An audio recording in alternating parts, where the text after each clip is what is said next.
by telling you all about my experiences on an online Christian dating site. What can I say? It's a little bit less, look how big my penis is, a little bit more, look how big my Bible is. The app was called Salt, and I think it was modelled after Lot's wife. And the monthly subscription for it was 2 goats and a pigeon. Though that reaction tells me who here knows their Old Testament. I'm taking note.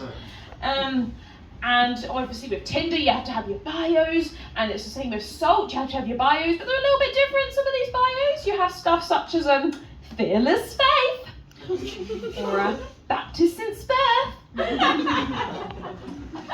Or you get like that one really annoying person who's been on a gap year to Africa on a mission trip, and so humble, so they're not going to go on about it.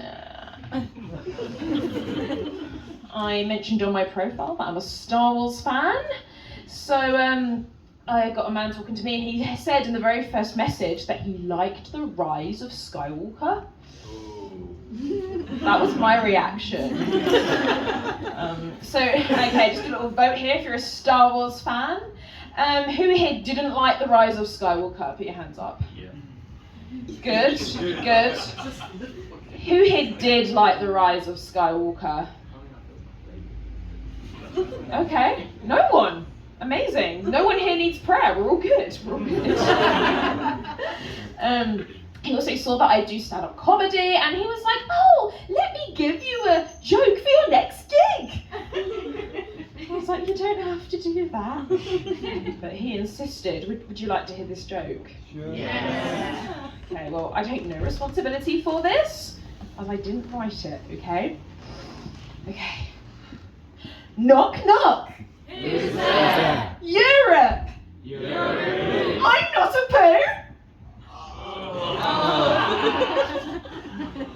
I should have unmatched him. I also had to explain to some man that I would not be getting into his car on the first date and go for a walk across a lonely common. I said, that's not creepy enough for me, mate. I'd rather go for a first date in a deserted theme park instead. No, I didn't do that. I stayed safe because it's a bit embarrassing really, isn't it? But I have this kind of like wild kind of sexual fantasy where I go on a date with someone and I'm actually alive at the end of it. And that my eyeballs stay firmly in my socket and don't end up as olives in a murderous martini. But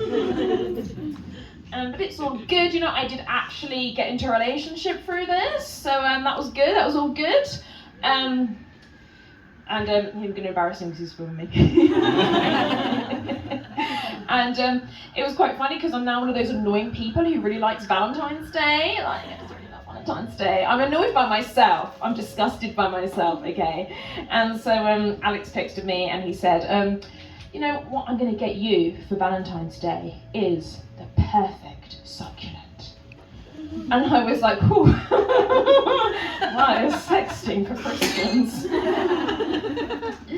But we had to go down and visit my family who live in the Sussex kind of countryside. We had to visit my auntie and uncle, and they're both lovely people, but they are avid bird watchers. So yeah, you can just you can't get through a whole conversation without one of them just sort of peering out into the window, into the garden, and kind of going, "Is that a blue tit or a robin?" They're peering out with their binoculars. The bird's 3 feet away, but they've got the binoculars out. Like, oh, it's a blue tit. It's okay. So we're just chatting, a lovely cup of tea. It's lovely. And then my aunt's face just looks into the garden. Her face just drops. And she's like, "It's that squirrel again. He's taking the bird seed." I'm like, "No, auntie, no, don't do it. She picks up a giant water pistol, proper super soaker sized.